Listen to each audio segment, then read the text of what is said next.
Welcome back to NewOrleans.Football, getting you ready for Saints at Colts Sunday in Indianapolis. We had a chance to talk with Dennis Allen, Pete Werner, and Eric McCoy as they are on a mini bye week, kind of the extended week off with 10 full days to prepare for the Colts. Got a lot of insight from all three of those guys about some of the things they were working on this week as they get prepared for the Colts and how they're utilizing this bye week. Want to highlight some specific things we heard from Dennis Allen and Eric McCoy in the show today, but it'll just be me and Nick Underhill today live on NewOrleans.Football. Yeah, it's just us today. We'll be knocking this thing out, coming to you from the Toro Hospital Studio. So if you need any medical help, make sure you check out the LCMC Medical Network, the LCMC Medical Network. They'll get you right if you need to get right. And we are presented by PJ's Coffee. They have locations all throughout the city, so make sure you check them out every single morning. Get your day started with them. And if you need a new car, check out my guy, Map Hours. Best customer service, cares about the city. Whatever you need, they'll make sure they take care of you. So Map Hours, Auto Group, make sure you check them out. All right, let's hit these ads. Football Show is proudly presented by PJ's Coffee. PJ's Coffee has some of the best drinks that you can find. They have locations all over the city. They have pastries and everything else you need to get your day started. So go check them out. Are you looking for the perfect engagement ring? Look no further than Friend & Company Fine Jewelers' new engagement salon. This new area houses a wide selection of engagement rings to choose from in all cuts, sizes, and colors. Their experienced staff offer 5-star customer care to help you find the perfect ring to express your love. Visit their new engagement salon today. Friend & Company Fine Jewelers, the perfect ring for the perfect moment and also for the perfect person. 7713 Maple Street between Adams and Burdett Street. 504-866-5433. Friend & Company Fine Jewelers. Check them out at friendandcompany.com. For fast relief coffee. Mike Hoss here. When the AC goes out and it's hot outside, every second counts. For over 40 years, Keefe's AC Heating and Electrical has helped thousands of families stay cool in the sizzling hot months. Keefe's Get You Cool in 3 hours or less guarantee is what our customers love the most on the North or South Shore. Call Keefe's. We'll get you cool in 3 hours or less guaranteed. Keefe's Air Conditioning and Heating. And now electrical. For fast relief coffee. Moe's Barbecue is located in Metairie. They have your game day needs taken care of. Whether you're tailgating or watching the Black and Gold or LSU at home with friends, Moe's has you covered. Order pulled pork, wings, ribs, sides, and more. Come in with the family for lunch and dinner as our kids' meals will please even the pickiest of eaters. Tailgating, parties at home, lunch and dinner, Moe's Barbecue will handle it all. Moe's Original Barbecue, 1101 North Causeway Boulevard between 48th and 49th Street in Metairie. Call 504-407-5333 for your catering order today. 504-407-5333. Moe's Original Barbecue in Metairie. Hardhide Ponchatoula Strawberry Whiskey is an 86 proof blend of aged wheat bourbon, American light whiskey, and fresh Ponchatoula strawberries. Blended in New Orleans, it is not for the thin-skinned. Look for it in your favorite stores, bars, and restaurants. NewOrleans.Football is proud to be sponsored by Firehouse Subs. Make sure you check out their location on Veterans Boulevard. All right, let's get into the show.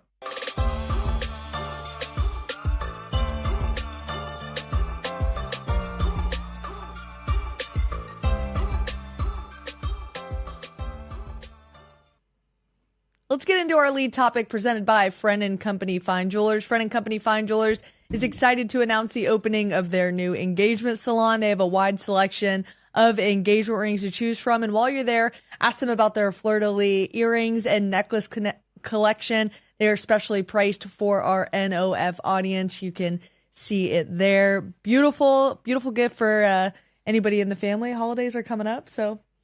And they're also the home to they're the Saints jewelers. The official jeweler of the Saints. Official jeweler of the Saints. All right, let's get into the lead topic. There's been a lot of back and forth about this particular play. It's been beaten down on social media. You guys know which one we're talking about. It was the 3rd and 5 play. Derek Carr threw to Chris Olave, a deep shot. It was never really intended for Chris Olave. It was thrown out of bounds. What is it? And we saw Michael Thomas even comment on it on social media. We kind of want to leave it there.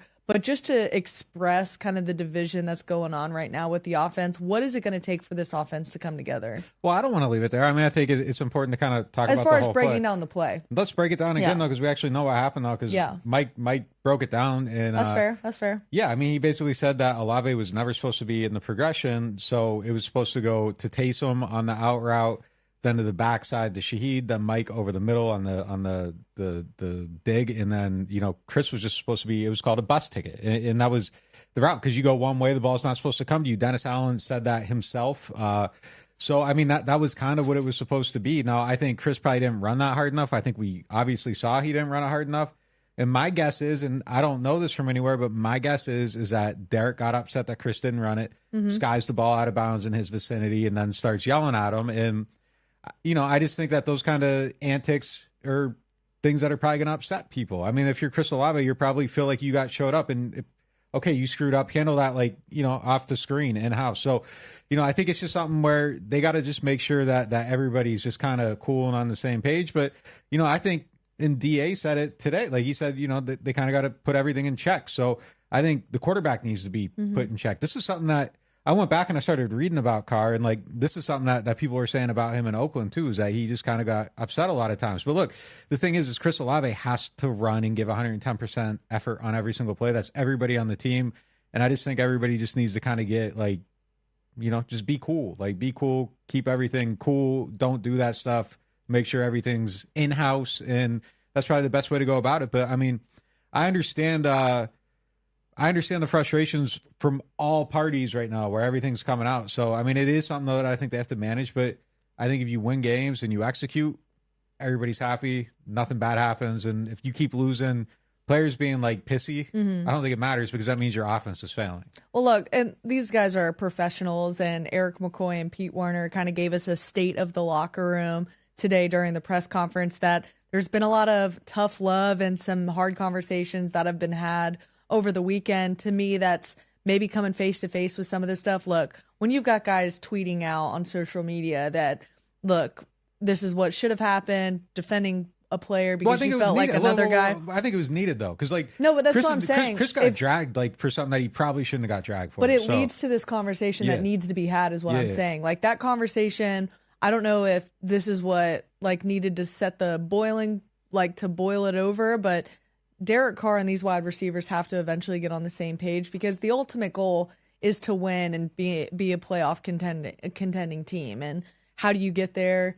Maybe you have these rough patches, but make sure you get through them, because look, as Dennis Allen made it very clear today, patience has run out on this sort of growing period with the offense. It should be working at this point through week 7. Yeah, I just don't think that Chris should have been look, he deserves all the criticism again. He should be getting yelled at and embarrassed and all that stuff for not running some of these routes. And this isn't the first time it's happened, but it did almost feel like he was getting scapegoated for a very public moment. And I don't think that was fair. So I do think it was important that everything was set straight and that it was kind of just put out there the right way. So I think that was kind of something that was needed. And, Chris is a very important part of this team. Absolutely. He's going to be an important part of this team going forward. People online are talking about trade him and all this stuff. I think all that's nuts. But he's got to get bought in a little bit more. But the JT O'Sullivan video breaking down this offense, there were things in there where you're he used to be a Saints quarterback. He's going to break this down better than probably pretty much anyone that's going to do a film breakdown.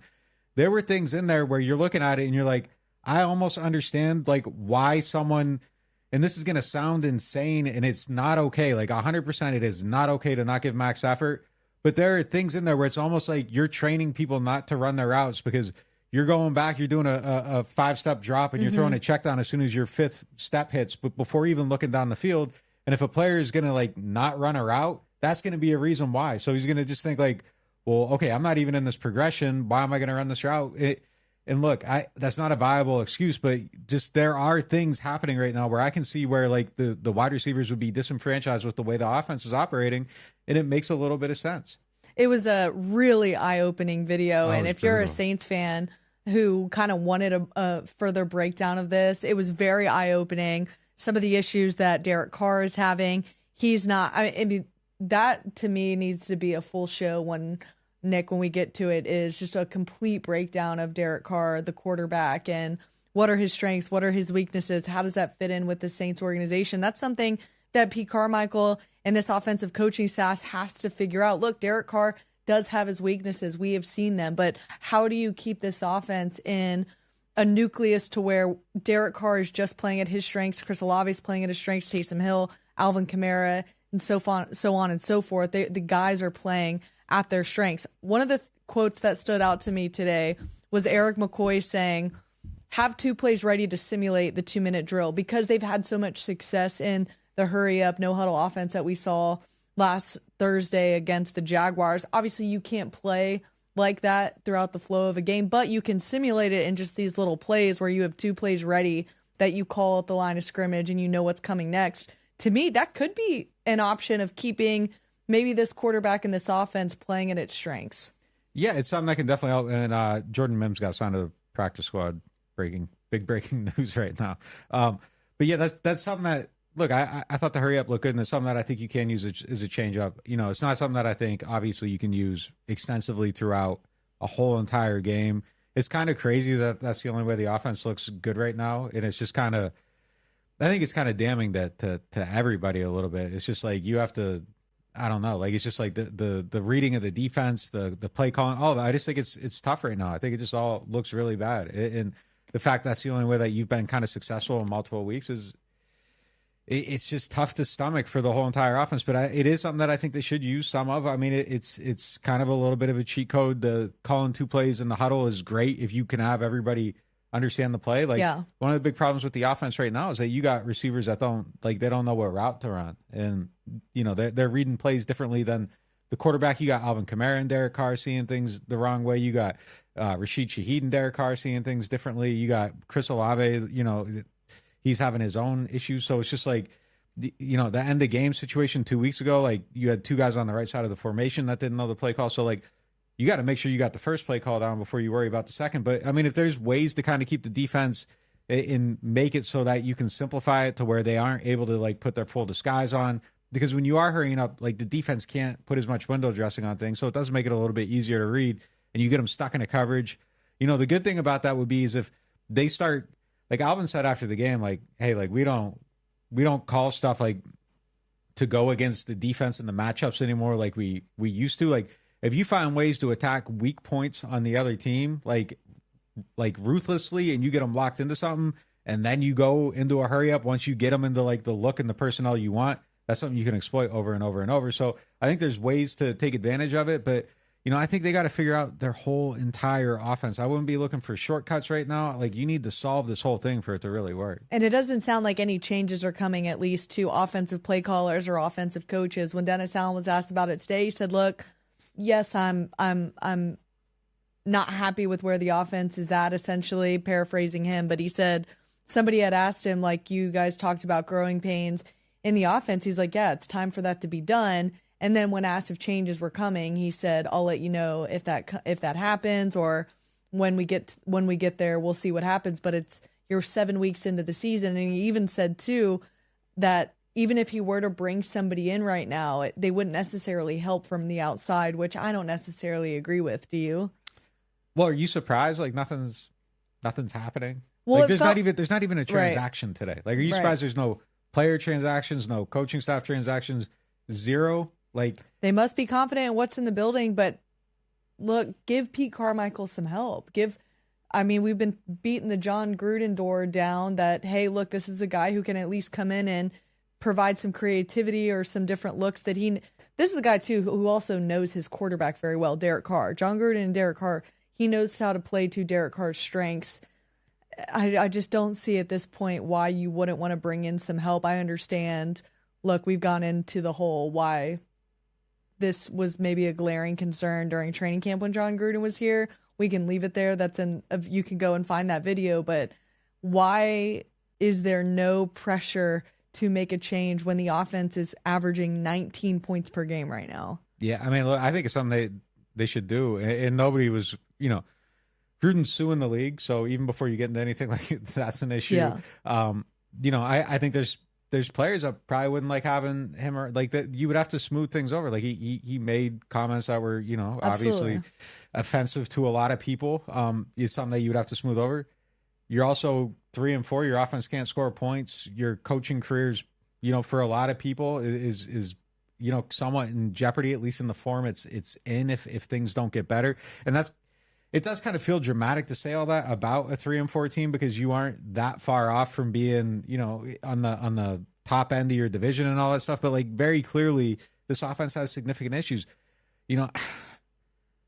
I hate myself for saying it, but like, I would seriously consider bringing Gruden into the building. Like, I would understand why they would do it if they had to do it. Oh, any Gruden. There's 2 of them out there. There's one for making videos for man, I can't think of the website, the 33rd team or whatever. Like, bring Jay in. Like, I don't know, have someone around. Like, get a Gruden in the building. Like, I don't know, like anything you can do. Like, someone that knows this offense can do it. Like, those are probably the only 2 people in the world you could bring in off the street, and they could have some type of difference, some type of input, like immediately coming into it. So, I mean, it isn't like you have like a full slate of people to shop after at the end of October. It's just like a handful of people. And, going to like Ronald Curry, that would just be making a change. Nobody knows if he might be great. He might be absolutely great. And it might get to a point where you just need to figure that out and just say, okay, this is so bad, we're going to make a change. But look, if I'm DA, like, I'm trying to, and I hate to say it, like, as a strategic person, if I were to make a change, like, I would probably hold that card until the offseason, because as soon as you make that change, you're accelerating your timeline. Like, you're turning up the heat on your seat by making that change, and then your change has to work. So I would try to save my change until I could like have a really meaningful one. But like, bringing in John Gruden, like, I would make that change if I could get him in the building. Yeah. What did you think about this quote from Eric McCoy? He said, "Nobody likes to feel like their side of the ball isn't contributing." I would have to imagine that conversation is being had in the locker room if he's saying that. Dude, just look at the scoreboard. Like, their side of the ball is not contributing enough. And that has nothing to do with probably, Eric McCoy is one of the guys on the offense that I think is playing well. Like, he's been pretty good the last few weeks. Yeah, that's probably a tough pill to swallow, though. And it's kind of crazy, like, hearing Pete Werner talk about like details and getting everything right. And it's like, okay, you guys started 2 games kind of slow, locked in, gave the team a chance to win. They turn the ball over. They get it on the 6th. The offense can't get any. There's 3 turnovers and 3 points in this last game. So the defense did its job. The offense is not doing its job, and they got to be way, way, way better. So yeah, totally agree. The offense should feel bad about what they're putting out there. They really should. Yeah. All right. Moving on to our Martin Wine and Spirits question of the day. Martin Wine and Spirits is home to a wide selection of hand-picked barrel select bourbon, whiskeys, and more. Good question here. Run or screen, what is the percentage when Bowden or Kirkwood are on the field? You had a chance to look that up. Let me guess. What do you think it is?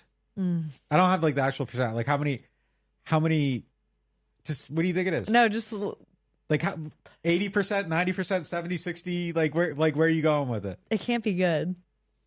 It's a shocking number. It's a shocking number. Let's hear it. All right. So, okay, 16 plays. How many of them do you think they've ran routes on out of 16 plays on the field together? What do you say? It was up there in like the 80%? It's a crazy number. Just 80%? So 16 plays, 13 run blocks. They've ran routes on 3 of them. Yeah. Pretty telling. Telling. 5 plus 18 equals run. I mean, it just is what it is. And these are the tells that you kind of got to get rid of. Like, run a couple more screens, do something, like anything. Get them out there, throw a bomb. I don't know what you got to do, but when 5 and 18 are on the field together, it is just such a tell right now that it's crazy. So even if that's inadvertent, and it is inadvertent, like there used to be these things with Sean, like I would study it throughout the season, and then it'd be like week 9, and it'd be like, damn, like he set this up for weeks. And you could just go back and look at the story he was telling, like through his personnel, through the play calling and all that. And you would just kind of see these, like, so I would like study the tendencies, and you would just kind of know, you'd be like, all right, he's going to hit a breaker like soon. And then he almost always would. So like, even, and I don't believe this is on purpose, but like, you got to do something to where you're setting up the defense to where you're lulling them in, and you just rip their head off for trying to cheat on you. But like, they gotta do something to break this tendency like now, because it is just, it's an insane tell. Yeah. We talked about the Eagles making a huge splash today with free agency. I believe, what is it, in a week it's over? Yeah, they traded for Byard. Yeah. Yeah. Why haven't the Saints been active about going and getting guys? Oh no. It's just, yeah. All right, moving. I don't even know what they could do to make it better though. Like, yeah, bringing in somebody isn't going to fix, like, again, going back to the JT O'Sullivan video, like bringing in somebody isn't going to fix like how the offense is getting read, how the receivers are running their routes, just all this stuff. But even Atlanta brought in that wide receiver from the Chargers, and I was watching that game. He's somebody you have to he'd be the fourth or fifth guy is what I'm saying would replace Bowden or Kirkwood in that role. Why are they not out there searching for guys like that on the market? Yeah, I mean, if it is so predictable with those two guys and you're not actively using them, what does that say about their skill as well? About the guys on the roster? To me, that's a bigger tell that you're not even trying to throw to Bowden or Kirkwood. That's the problem. Like, that's what they need to do. Like, having the blocking player, like, you kind of need it a little bit on some of these plays, but you got to get them involved in something so that there's at least, like, some truth telling there. Like, if you bring Taysom, it's like the same thing with Taysom. Everyone's like, why does he throw? Why does he throw? Why does he throw? Like, well, you have to let him throw once in a while just so that you catch, like, the safeties can't keep cheating up. Like, you got to keep them back a little bit. So if you want to use Taysom as a runner to keep him most effective at that and to create a little more space, like, he's got to throw the ball a little bit so you just aren't crowding the box every time you see him.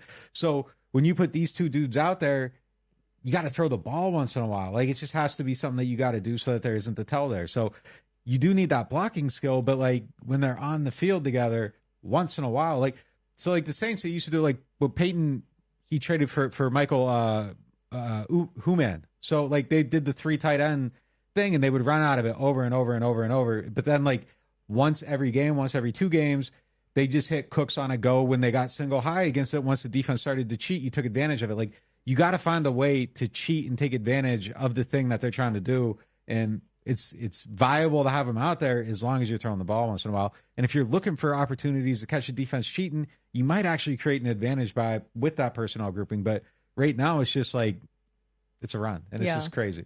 All right, speaking of wide receivers, let's take a step back. We're 7 weeks into the season. We talked highly about the return of Michael Thomas back during training camp. Has he under or overperformed based on season expectations? He has 371 receiving yards. He's averaging 10.9 yards a reception. He has 1 receiving touchdown. What's your take? A lot of it has to do with the quarterback play. Like, Derek Carr isn't utilizing Michael Thomas in a way that we would expect given his health, and we've seen him be successful anytime he goes to Michael Thomas. But the problem is they're not using the outside of the field. Like, anytime those little short passes to Michael Thomas, they work so well every time they used him, but then they would go away from him. And it's like, why are you not throwing those sideline passes to Michael Thomas? To me, that's where those yards would rack up. But then, of course, in the red zone, he found Michael Thomas in the red zone last week, but before then, he's really struggled to just have eyes for Michael Thomas, who is a guy who can be your contested catch receiver. I don't know. Michael Thomas, to me, has fulfilled the expectation that we thought heading into this season, because we all were like, he potentially isn't going to be 2019 Michael Thomas. That probably would have been a too high of an expectation, no doubt. Absolutely. But he's come in and proven that when you need him, when you need to call on his number, he can make the play. They're just not calling on his number a whole lot. Yeah, on the outside, like the out route and the hitch are basically non-existent. One of the craziest plays in this last game was 3rd down, and they had Mike like just sitting in the flat. Like, it was like, if they wanted to outlet it to him, he would have had to catch him, run it. And coming out of the slot, they have Olave running a hitch, and they throw the hitch to Olave, and it's a contested throw, and it gets broken up.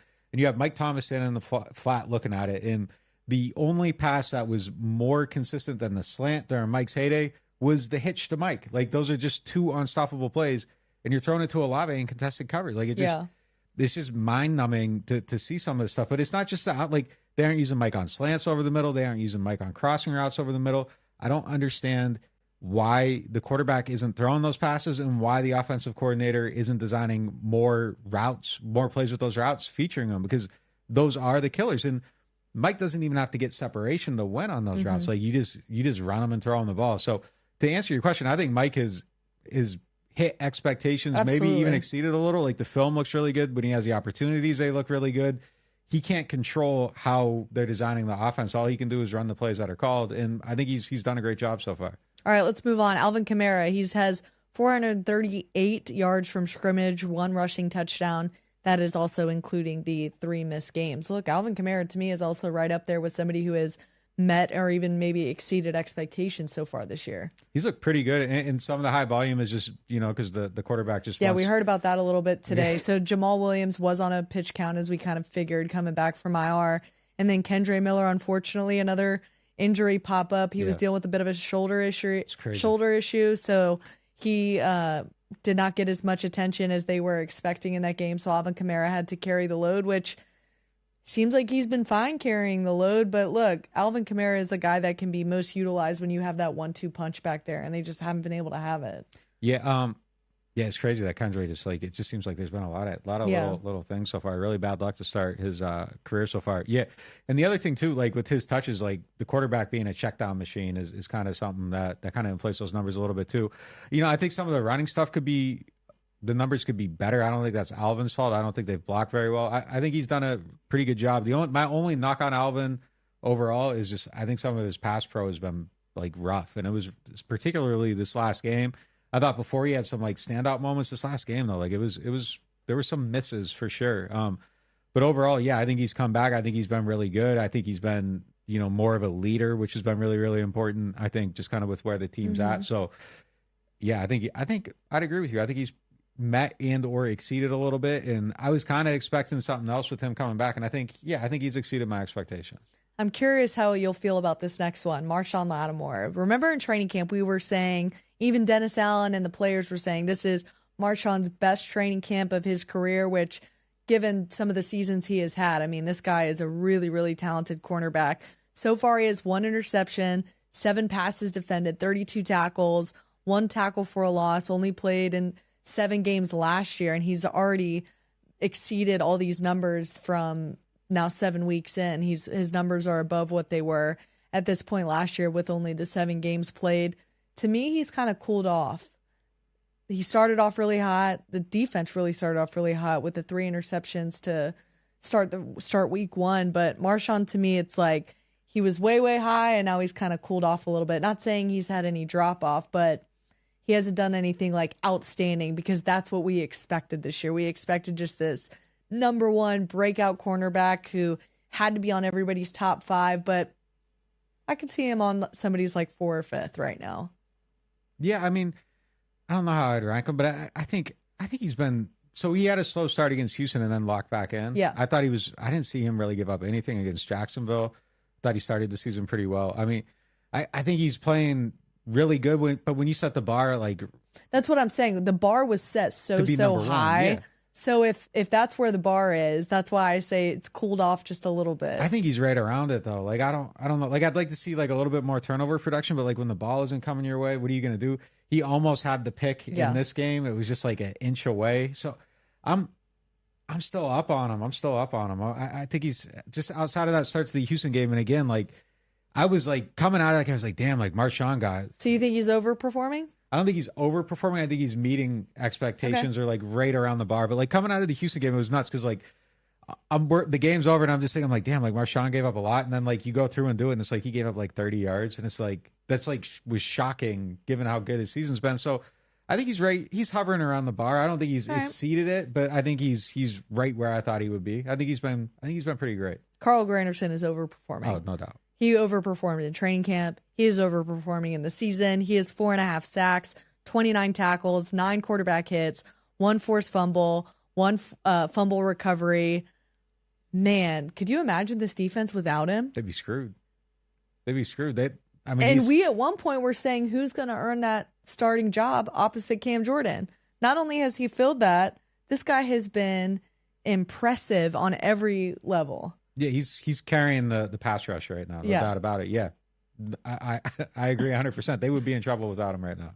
All right, speaking of the defense, they are top 5 in the NFL and they are top 5 in the NFL and tied for most passes defended in the league. They are our money segment presented by Jefferson Financial Federal Credit Union.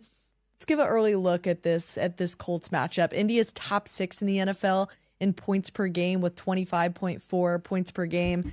Can the defense hold them off with an offense only averaging 19 points per game? I mean, that's going to continue to be the glaring thing that we circle is, all right, what's the opponent's scoring average? Because we know the Saints, that's just been an issue for them. It's so tough to say right now. And it's crazy. Like, they got a backup quarterback playing in this game. And who they have had a lot of success against. Yeah, and it's like it almost doesn't matter because it's like, are they going to score enough points? That's just really all it is right now is just kind of, can the offense do enough to give them a chance to win the game? And I don't know. And like the way you worded that question was perfect. Like, can they hold them off with an offense that averages 19 points per game? Because that means you got to hold them to 17, 16, 15. Like, it's just such a hard bar to meet right now that it's impossible to kind of know. But yeah, they played great against Minshew last year.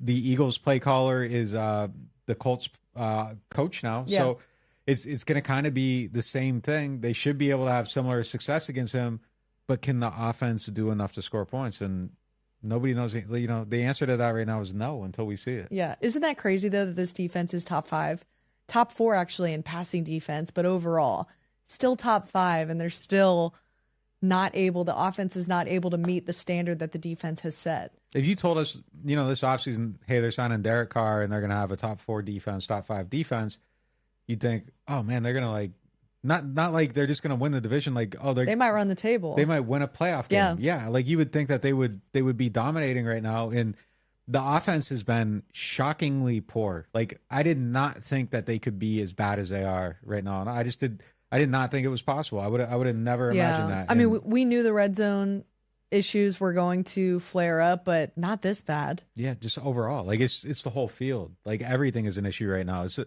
You went back like 2 years and watched them and thought like that was going to be the offense and the quarterback they were getting, and it's just kind of been like, it's crazy right now. Like, I didn't think it could be this poor. It's unbelievable they are this far into the season and they're still talking about communication, getting on the same page, learning how to have meetings with each other. Yeah. It is it's a mess. It's a straight up mess right now. All right, we are going to take a quick break, but when we come back, we'll have much more from what we heard from the Saints this afternoon. And is it time for the Saints to explore options at punter? We'll talk about it all right after this. Score big with the kickoff combo at New Orleans Hamburger and Seafood Company. Each comes with fried shrimp, garlic herb fries, and your choice of soft-shelled crab, our famous thin-fried catfish, or traditional catfish, starting at $10.99 at New Orleans Hamburger and Seafood Company. No loan payments for 90 days with local financing from Jefferson Financial Federal Credit Union on your next auto, boat, RV, ATV, or motorcycle. That's right, no loan payments for 90 days when you close your loan by December 31st. Jefferson Financial offers easy-to-use online applications, fast decisions, and local personalized service. The financial products you want with the convenience you deserve. We are Jefferson Financial Federal Credit Union. Apply online at jeffersonfinancial.org. Federally insured by NCUA. At Turo, we were born for moments like this. From bringing new bundles of joy into the world to delivering what new mothers need to stay healthy. Born to keep hearts beating strong and to keep seniors active and healthy for years to come. Because at Turo, we deliver more than babies. From heart care to cancer care and newborns to seniors, at Turo, we're born to care. Martin Wine and Spirits is home to a selection of hand-picked barrel select bourbon, whiskeys, and much, much more. They are family owned and operated since 1946 and specialize in wine, spirits, gourmet food, gift baskets, catering, and tasting events. They have many locations, so they're never too far away. You can check them out in Metairie, New Orleans, Mandeville, and Baton Rouge, or if it's more convenient, you can always shop online. Whether you're a wine novice or a seasoned collector, you'll enjoy the Martin Wine and Spirit experience.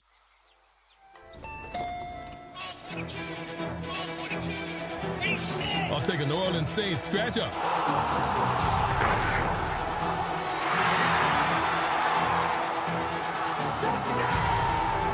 Play New Orleans Saints from the lottery. Just scratch, fold, and punch your way to winnings. Punch your ticket with New Orleans Saints. Win up to $100,000. Enter our second chance drawings, giving you a season to smile. Welcome back to the Turo Hospital studio. Time now for our moment of the day presented by New Orleans Hamburger and Seafood Company. Lou Headley is the only punter in the NFL averaging less than 4.3 seconds of hang time per punt, according to Next Gen Stats. Is it time to move on? It's not just that he's averaging less than 4.3. He's at 4.05, which is a lot. That is a significant difference. Like, For reference, Thomas Morstead is like 4.6 right now. He's sixth, I believe, in the NFL overall. So it's a look. Hang time isn't everything, but it's something. And they are bottom 10 in net punting average. They are bottom 3, I believe, in punting average overall. They aren't getting it done right now, and that's a 39-yard punt. And at the end of that last game, which I thought was a significant factor, so I would be looking at my options at the very least. I mean, I think it's fair to say that, you know, the kicking game in general just really hasn't quite been what the Saints have wanted it to be. How challenging is it to go out and find a punter at this point in the season, though? It's tough. I mean, look, the guys that you're bringing in aren't great. Like Gillikin's having issues. You know, he's not. He averages more hang time, but the inconsistencies with his punts that we saw last year are still prevalent now. I mean, there aren't a lot of guys out there, and you know, there's probably 26 teams that are happy with their punting situation or not miserable with their punting situation, and then there's 6 other teams that kind of, there's just not that many of them in the, you know, there's not 32 excellent punters in walking the earth, but they used to have one. I think one of the bigger mistakes that Sean Payton made was giving up on Thomas Morstead, to be honest. Like he was injured, and you know, they were just ready to move on at that point, but he has definitely proven them wrong, and he's probably having one of his better seasons right now. Yeah, speaking of Sean Payton, Will Lutz in Denver has been lights out, 12 of 13 on field goal attempts. He did miss the one extra point that was pretty glaring at the beginning of the season. But did the Saints potentially miss on both punter and kicker with their training camp battles? It's definitely possible. It's definitely possible. The kicker, I can understand why they went the other way. That doesn't seem crazy to me. And look, even going to Headley doesn't seem crazy to me. Like we thought that they had 2 punters and they needed to look at somebody from somewhere else. Like we thought that they didn't have a punter really. It was just like they're going to pick one and they need to compare them to the rest of the league. Like I would like to see the process now where you at least like start bringing in people for workouts so that you're at least putting eyes on people and finding out what's out there, because it has been underwhelming. But yeah, I mean, we all sat here and said like, well, I would side with what I know a kicker because it's a push, and you know, Lutz is doing Lutz things right now. Like he looks good. He hit 4 yesterday, including what 52-yarder to win it. Yeah. So he's doing great. And the last time we saw Groupie, he was hitting the upright. Like it's been a little bit shaky. Maybe Blake gets it straightened back out. But, yeah, it's definitely possible that they screwed up on both those decisions. Yeah, just a rookie. Again, it's such a hard position to decide because they thought maybe Will Lutz was on the end of his career. Maybe he'll have some drop-off. He hasn't proved to have any drop-off. Maybe they go with Blake Groupie, who did have the numbers in training camp. It was just right there with kicker and then punter.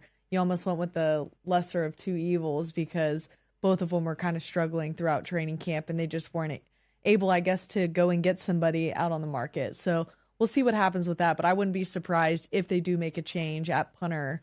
If somebody comes available or they find somebody on the open market, I'm not sure what's going to happen with that. I'm honestly surprised they didn't have like people in today to work out. Like I am honestly surprised. Maybe they do it tomorrow. I don't know. Like I'm just surprised that I just don't know how it hasn't happened. It's the one thing that kind of, out of all the things that are going wrong, that seems like the one where you could just like, all right, we're gonna look and find out, but like they aren't looking and finding out. It is. I mean, I don't know how else to say it. Like I'm speechless about it. Like I'm honestly shocked they haven't done it yet. We have to talk about Colin Saunders getting involved with the offense on Thursday night. What did you think about that and that happening? I thought it was great. I mean, I thought it was awesome. The creativity. Look, that's something that we want to like keep seeing from the team, is them finding new ways to figure out how to do things, how to bring people in, be more creative. You know, it worked. It could have probably worked a little bit better. Finding out that Jamal Williams was on a pitch count and he didn't get a carry down there. Like I would like to see Saunders blocking for him. You get the big guy out there.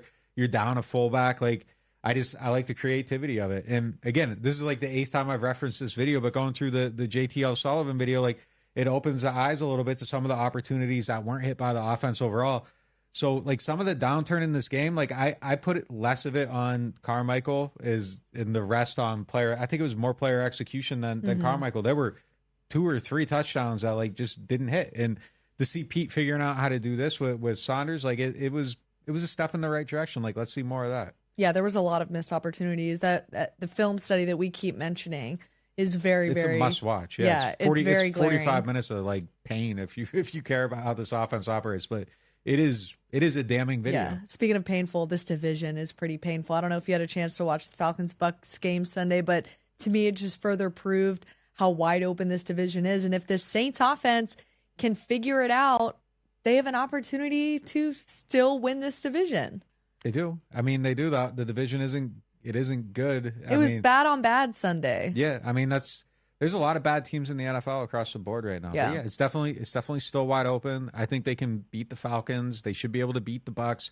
It's shocking to me that Baker Mayfield might be the best quarterback in the division right now. And that's a tough pill to swallow if you're the Saints. I mean, maybe you get it turned around a little bit, but the fact that this guy that didn't cost a lot of money is kind of running the division right now. Yeah. As far as quarterback play is a little bit shocking. So they got to figure it out. They should have the quarterback advantage. They should have the talent advantage at the skill positions. They should have the advantage on defense. Like, all those advantages should exist, and they should be able to do all that stuff. But it's tough, man. Like the game. But I was watching more offense games. Anything stand out to you from what you saw this Sunday that we're seeing success that other teams have, and it just puts a bigger question mark on why the Saints can't do the same thing? I mean, there's just a lot of teams that don't have issues passing, throwing the ball. You know, it's just, I don't know. When you see other teams do things, and it's just like, wow, that feels a lot easier for most of these teams. Like, just having on, red zone. It's just like, damn, there's a lot of teams that move the ball a lot easier than the Saints. It doesn't feel like nails on a chalkboard, like for 60 minutes. So. Yeah, I mean, but like the creativity, Miami got smoked last night, but like the creativity with a lot of stuff they were doing, the creativity with the stuff that the Eagles are doing. I mean, there were some drives that stalled, but it was continually, anytime they got back out there, they were trying new things and putting together just the offensive game plan, watching those two offensive coordinators work in that. By the way, best throwback uniforms, the Eagles, Kelly Greens, but watching the two offensive minds work in that game, it was just, I don't know, it was fresh in my mind to just see it. Yeah, and it's just, it was different approaches too. And it's not just the jerseys, the throwback logo is elite Unbelievable. too. The bird is amazing. Then they had like the real eagle out there do the fly out before the game. Like, shout out to Auburn University, man. That's where I'm not kidding. I used to cover Auburn. So they've been using one of their eagles to do because that's the big thing, the War Eagle at Auburn University. Anyways, just plug that in there. All right, there we go. Anyways, I mean, like, just the approaches on offense are vastly different too. Like, the Eagles are a team that like don't motion at all. Miami's a team that motions on like damn near every play, and like there's different ways to be creative and go about it and just do things to create matchups and opportunities for your team. And both those teams are at the top. But yeah, I think the Eagles might be like, they might be the best team in the league. Like, I think that was like assuring of their position right now. So. They smoked a really good team last night. Yeah, they sure did. All right, expectations for the Saints going up against a 3-4 Colts team. They should win. I don't know if they will. I mean, is it going to take a defensive? Is it going to take the defense scoring? I mean, it might, like a pick six. Is it going to take a special team scoring play? I mean, at this point, it kind of feels you that almost way. Need that one edge. Yeah, it kind of feels that way. I mean, doesn't it? Mm-hmm. I mean, it really does. And this should be a game where they kind of, We're talking about Gardner Minshew, by the way. Yeah, Gardner Minshew, who they have destroyed. Yeah, in the past, yeah. It is. I cannot believe we are at this point talking about the team in this way. No, it should be a gimme. It should be a gimme. Yeah. But like where the Saints exist right now, we can't say that. Yeah, the starting quarterback being hurt for any team doesn't really matter right now because it's not about that. It's about, can the Saints score 17 points? Because scoring like 20 some points. Because it's almost a given that every team's going to score 20 points in a game, and Gardner Minshew's going to do it. He's going to score 20 points. Can the Saints get to 21? And I don't know that they can, and that's crazy that's how far the barrier is.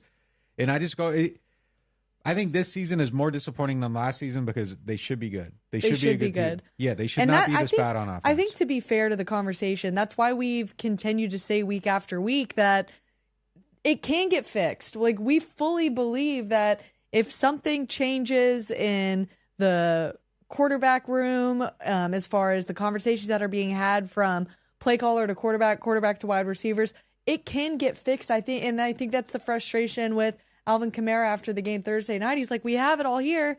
It's just a matter of putting it together. So that's why I was saying at the beginning of the show, play to your quarterback's strengths, because he's shown pretty much all of his weaknesses up to this point in week 7. So figure out a way to game plan, as Alvin continued to say. Get back to that, where you're matchup game planning, figuring out what you guys do really well against a team that to be honest, they should be. They should be beating this Colts team. You know your defense is going to come on their end.